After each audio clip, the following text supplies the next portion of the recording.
Hello everyone, welcome to another video. A while ago I did a poll which I think would come up in your subscriptions box asking what the next sort of random video you guys wanted to see me make, and by quite a landslide a random movie review won, similar to my Batman 1966 movie review, which is, you know, possibly gonna maybe become a bit of a series where I just pick some random obscure movies and have a bit of a laugh at them and with them in certain cases. Obviously, it'd be really appreciated if you could like the video and, you know, comment what you thought of the video. I would really appreciate it if you could comment what you thought of the video, and of course if you could subscribe, that would be great. We hit 600 subscribers and that is, you know, really good. I'm really happy with that.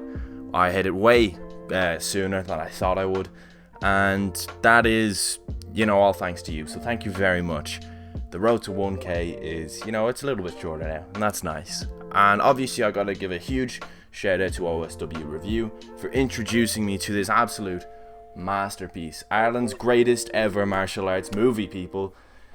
It's probably the worst as well, it's probably the only one actually. Fatal Deviation, set in Trim, County Meath, starring, written by, produced by James P. Bennett, Jimmy Bennett, who plays himself in this movie about a guy who comes back to his father's hometown and wants to find out who killed his father, even though he very, very vividly saw the face of the man who killed his father, and that this man hasn't aged at all since this flashback. So he meets this guy and doesn't link the two until later on in the movie. This is one of the worst movies I've ever seen, but whether or not I think it's worth watching is what you're gonna have to stick around for, because I have so many thoughts and opinions on the goings on in this movie. And again, you know, thank you so much to OSW Review, Jay, Steve and Steve, for reviewing this so that I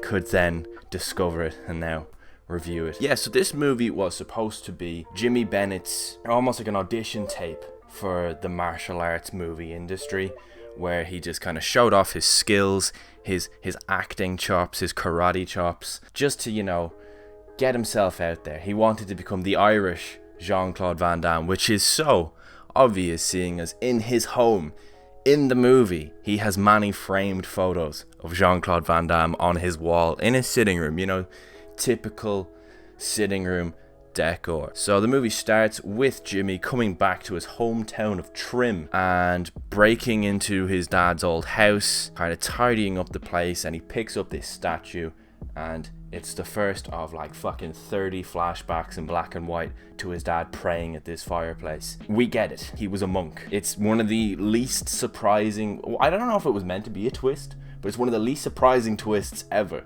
that he turns out to be a monk. Sorry for spoiling that, but like it's so obvious, like 30 seconds into the movie, that his dad was a monk. Anyway, I'm gonna let that slide.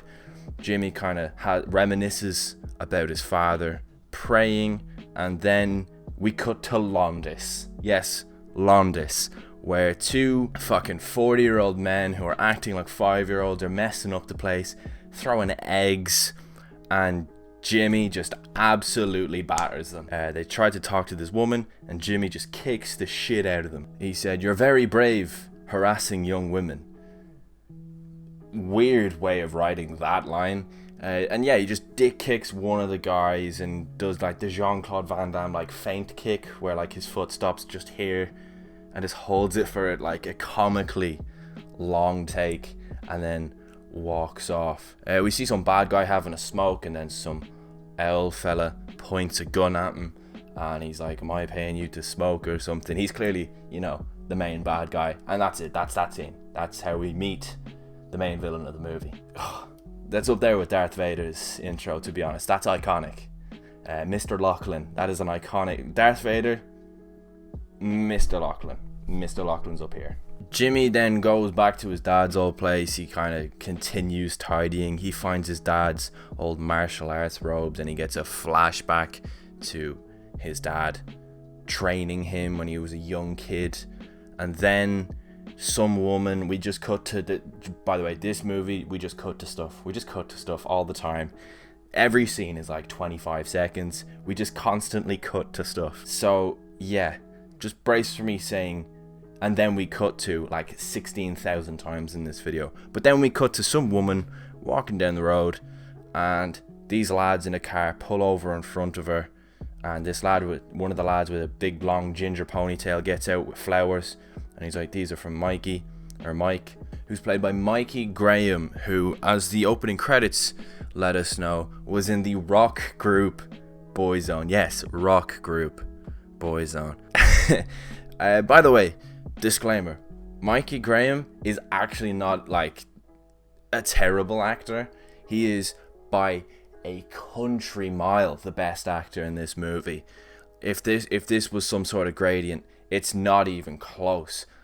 I couldn't possibly tell you who the second best actor is. Everyone else is just equally terrible. But yeah, Mikey from the rock group Boyzone is actually quite good in this movie. And yes, Mikey has sent these guys after this girl to give them flowers, and then Jimmy Bennett just fucking teleports out of nowhere behind one of them, batters them, just kicks the shit into them. And this is where we find out basically that Jimmy Bennett never gives people time to like explain themselves or introduce themselves. He just assumes everyone's a villain and he just kicks the shit into them. I know for a fact there was definitely a bunch of innocent bystanders who Jimmy Bennett just assumed were hired goons and kicked the shit into them, because this guy is so fucking paranoid that he just kicks the shit into anyone except if they're a monk or a woman. Yes, everyone else he just batters. Doesn't matter who they are, he'll just kick the shit into them. He also does a hilarious roll over the bonnet of the car, which is so unnecessary. You know, it is literally an audition tape for him to become an action star. He says to your one, "It's okay, I know what it's like to be bullied." Again, such a strange way of writing that. And obviously I'm not delivering it how these, you know, Oscar-worthy performances have been delivering it, but the delivery in this movie is amazing. There's no emotion, there's no tone. It's just one monotone movie. The whole movie, other than Mikey from the rock group Boyzone, everyone just speaks in just monotone language. It's hilarious. Thick Tullamore accent. I think he's from Tullamore. It's okay, I know what it's like to be bullied. Iconic. And also there's a monk in the background. He's just watching them. Do I have to explain that? Then eventually we get to a scene with Mr. Lachlan, who just hilariously just stares straight down the camera, just gives us a load of exposition. Like, he's literally telling us everything that's happened in this movie. And I don't know the exact wording. I think he says, "Seeing as I am the man who killed Jimmy Bennett's father." Like, there goes that mystery. We know exactly who killed him now. I think we're 5 minutes into the movie. We know who killed Jimmy Bennett's father. There goes that mystery. I know it was obvious. Well, actually, in fairness, it could have been Mikey from the rock group Boyzone, but it was always going to be one of them two. And, you know, 5 minutes in, we find out who it is. And Mr. Lachlan, you know, the big bad, lets us know that he's going to try and hire Jimmy Bennett so that, you know, he doesn't have to worry about him coming after him. Jimmy rocks up to the villain's lair. They have a hilariously terrible back and forth. But then we do in fact go from Mikey ringing your one and being like, "Oh, move in with me," and she's like, "Oh, I don't know." And then we cut from that to her on a date with man like Jimmy Bennett. They're at the fun fair. They're doing go-karts. It almost looks like a hallucinogenic scene. It's so horrendously shot. Like, I thought that they were tripping on acid and that we were just seeing it from their point of view. But no, it's just because this movie was filmed on an actual VHS camera that it's just, you just can't really see what's happening when they're on the go-karts. But we know they're on, bumper carts. But we do know from the establishing shot that they are at the bumper carts. You know, they really set up their scenes well here. In the middle of this bumper cart scene though, it's just interrupted by Jimmy getting a flashback to his dad dying, just getting his head chopped off with a katana.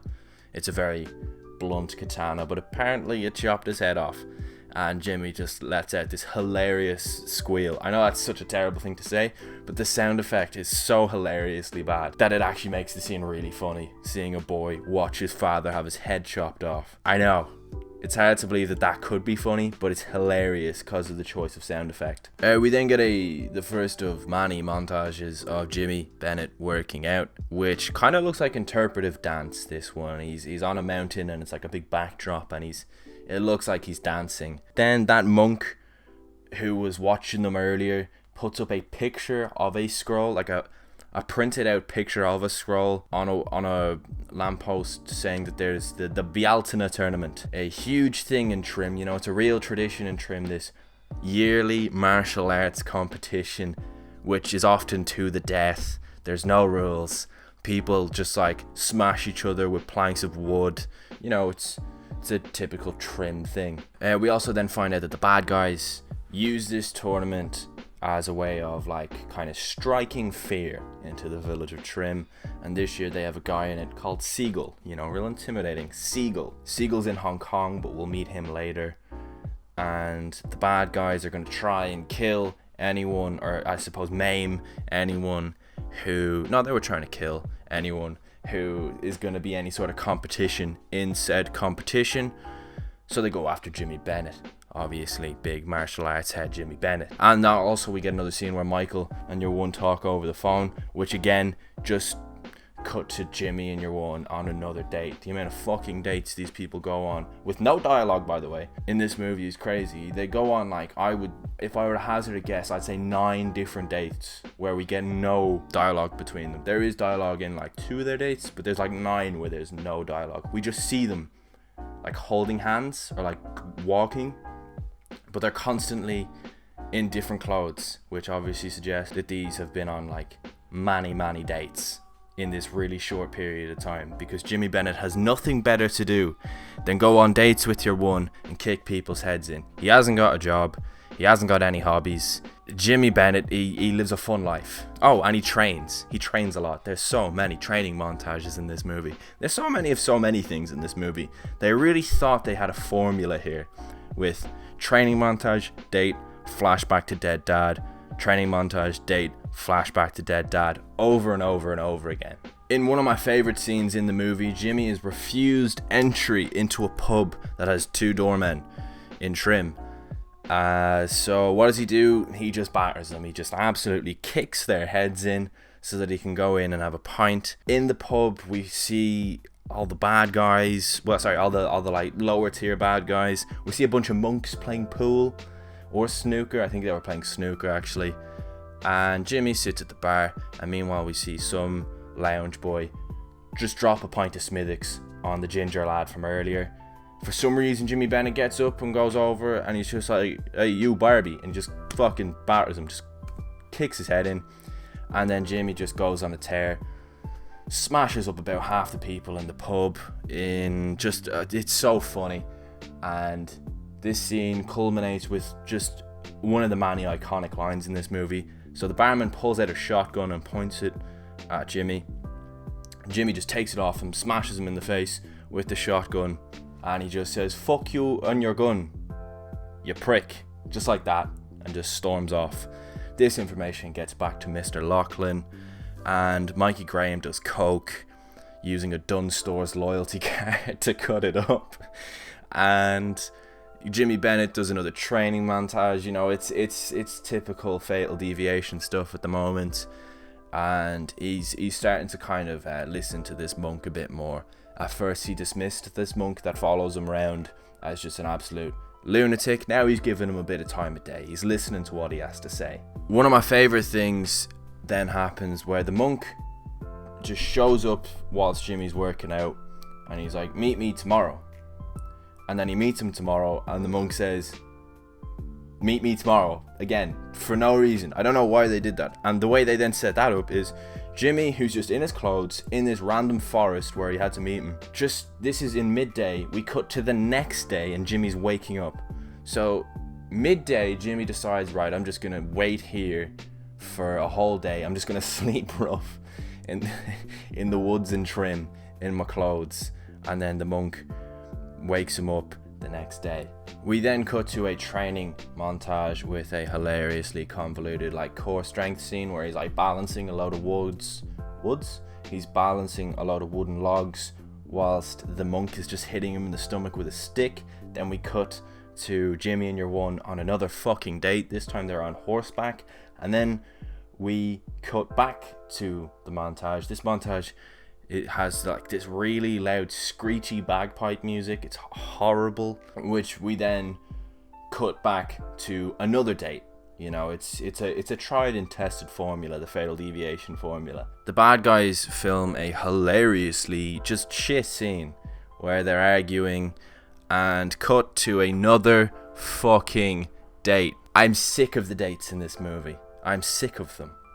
They're always just walking as well. They're not doing anything. They go on one picnic where they had like a single apple and like 3 oranges. And then there was that 20 seconds where they were on horseback. Other than that, all they do is walk. Is there nothing to do in Trim other than go for walks? And yeah, at that bad guy meeting, they said that they were going to send hired goons on motorcycles. Fuck off, they are not on motorcycles. They are on these little dinky scrambler yokes. And they show up to this date, and without asking who they are or what they're doing, Jimmy just starts kicking the shit out of them. These could have been random people just going on a little family scrambler thing. I don't know if that's a thing people from Trim do. But no, Jimmy just caves one's head in with a kick, then robs... Okay, well then he finds out one has a gun, in fairness. But he didn't know that at first. He just robs a gun off another one, smashes his face in with a few kicks, robs his scrambler, and we find out her name's Nicola. I'm sure we found out earlier, but it was only now that he starts addressing her by her name. And they dart off, they sort of scoot off on their scramblers, and they're chased by one of the goons, who obviously Jimmy didn't kick hard enough or something. And then we get one of the big action set pieces of the movie, where first of all, Jimmy is getting chased by goons. That's fair to assume they're goons. Some random motorcyclist is coming from the opposite direction, and Jimmy just shoots him. I don't know if he was a goon. Jimmy just fucking shoots him. This poor guy. So he's dead, I think. He's probably dead. And then Jimmy, for some reason, leaves Nicola on the side of the road, and then he turns around the scrambler yoke, and he just goes head on towards all the goons who are chasing him. He stands up on his scrambler. He's not driving it or anything. He just stands on it, and he opens fire.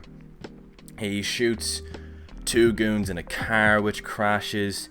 And then I think we just cut to the goons kidnapping Nicola.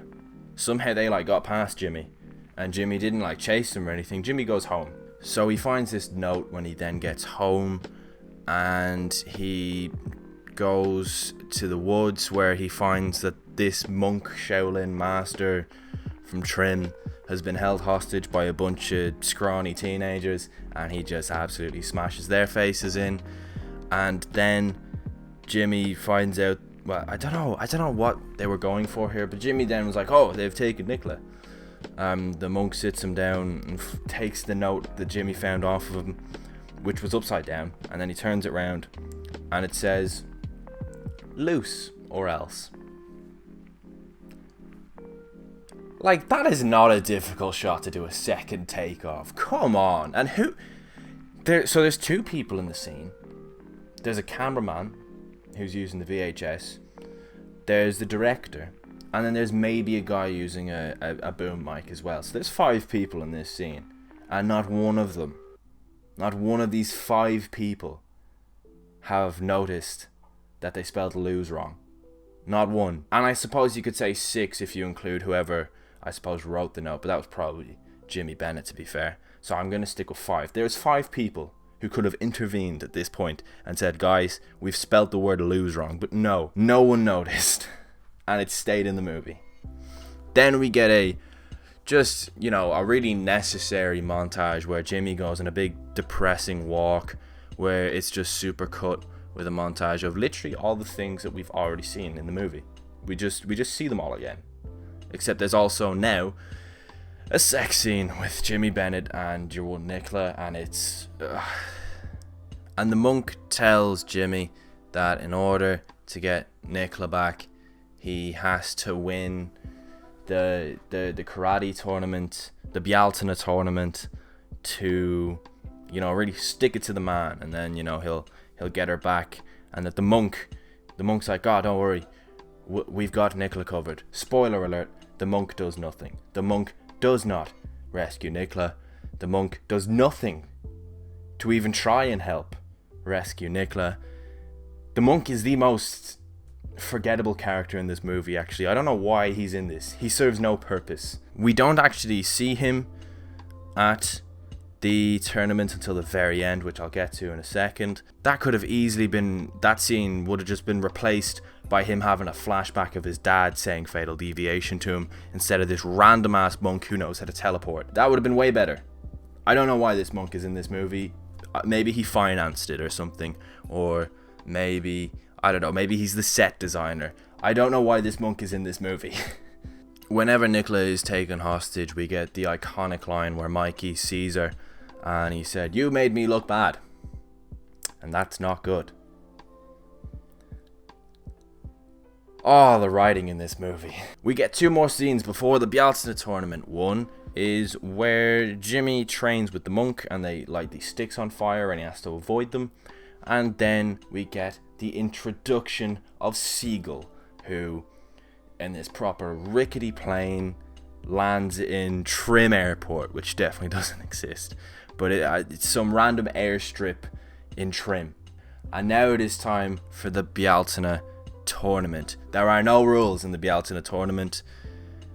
You just fight until you seriously maim or kill your opponent. We just kind of get a montage of the fights. We see Siegel just batter some guy by not even trying. We see this guy Hamilton, who's in like a wrestling singlet, just batter a load of people. Jimmy Bennett is just proper killing people, and he's doing this fun thing which happens 3 times where he kicks a guy in the head, and then we just like action replay the kick 2 more times, and that happens a further 2 more times during the Bialysna tournament, that we get a double action replay of Jimmy Bennett kicking someone in the head. It's a tried and tested formula, people. So yeah, Siegel versus Hamilton. Siegel proper murders the guy, literally. Actually, he kills him. And then it is time for the final, Siegel versus Jimmy Bennett. And although Jimmy Bennett is kind of getting his ass handed to him at first, he has a flashback of his dad getting killed again, and the monk just starts shouting "fatal deviation" over and over and over again, which is like a martial arts move, I believe. Jimmy wins, but instead of, celebrating or like getting a trophy or a belt or something, he just pegs it. He legs it out of the small room in which the Bialysna tournament was taking place. And yeah, he hunts them down and gets outside to these ruins where they've been like 6 times in this movie. And before they can ring Mr. Lachlan to tell him that Jimmy Bennett has won the Bialysna tournament, Jimmy just smashes them up, robs the phone and said, like, "Oh, don't worry, boss, it's all under control." This is the last we see of the monk. The monk's just chilling there and he's just nodding his head like, "Yeah, I did this," which you fucking did, and Jimmy Bennett could have done this all by himself. The most pointless character in the movie. Then Jimmy sets off to the villain's lair, and cut to a goon in black speedos, a cowboy hat and sunglasses, with a beer, going to an outside bath which is heated by a fire underneath, stripping down, getting his dick out and getting in the bath. The most necessary scene in the film, I feel. Jimmy rocks up to the lair and he just starts shooting goons, just killing them, and he just starts, smashing them up, flipping over trailers, as in he flips over a trailer. He doesn't physically flip a trailer. He, does a tumble over a trailer and like kicks a guy's head in. He like gets 2 guns and starts shooting people from either side of him. He's just going crazy. One of the guys who has Nicola hostage just decides to bring her outside to Jimmy, and he's like, "Get away or she'll die." So Jimmy kills him, obviously, and they're free. Except no, Mikey Graham from the rock group Boy Band shows up in his car, gets out, points a gun. He's like, "Oh, I'll kill you." Smacks Nicola across the face. So Jimmy, you know, kills him, just breaks his neck, kills him quite easily actually. And yeah, the movie's not over yet, because we get one last scene, the greatest scene in the movie, in my opinion, where Jimmy and Nicola are on a date, or at a picnic, and there's a shotgun. And we look up, and it's Mr. Lachlan. And he says, in the most Mr. Lachlan way possible, "You killed my son, so now I'm going to kill you, as I killed your father." And we cut to Jimmy. He's got the shotgun. He rips it off of him, and he points it at him. And in this big climactic scene, he says, "You killed my father, so now I'm going to kill you, just like I killed your son." Boom, shotgun to the face. Nicola and Jimmy Bennett hug. Movie ends. Boom. Perfect. Perfect ending to a perfect movie. Yeah, so this movie has, I'm going to say, the two worst actors I've ever seen in my entire life. Ever. Like, I've never seen two worse actors than Mr. Lachlan and the monk. And Jimmy Bennett, he is amongst them too, to be fair. Although I have to say, Jimmy Bennett is absolutely like fucking shredded. He can clearly do an action scene. Like, he actually can do an action scene. He'd be a great like stuntman, and I know he was a stuntman in later movies, like actual Hollywood movies. He's not an actor. He can't act for shit, but he can definitely be a stuntman. This movie has terrible directing, writing, sound effects, visual effects. It has horrendous acting, but it's just got a bit of a charm to it. And honestly, as absolutely woeful as the movie is, it is so much fun. The end credits is just a whole blooper reel, and the blooper reel almost I don't want to say humanizes, but you actually you're like, oh, you know, that's nice that these guys all got to make this film together. That's nice. And yeah, I also glossed over one of my favorite one-liners, which happened at the lair. So Jimmy crashes the car that he used to get to the lair, and he says, you know, his big climactic one-liner, I suppose, because there wasn't one at the very end, unless you count that beautiful rendition I did of the final face-off. Crashes his car, and he goes, "There goes the driver's license." That's it. That's the tagline. There goes the driver's license, or at least that's what it should be. It was something else, unfortunately. They didn't go with that one. Yeah, this movie has a bit of an Irish charm to it. It is absolutely woeful. It's a horrendously made movie, but at the same time, it's a lot of fun, and I think you should watch it genuinely. If you like action movies, watch it. If you like kung fu movies, definitely fucking watch it. And if you like terrible movies, absolutely give it a go. It's one of my favorite movies that I've got to laugh at in a long time. And yeah, that is the end of the video. Thank you very much for watching. If you're still here, please do drop a cheeky comment to say what you thought of the video. That's all for me. See ya.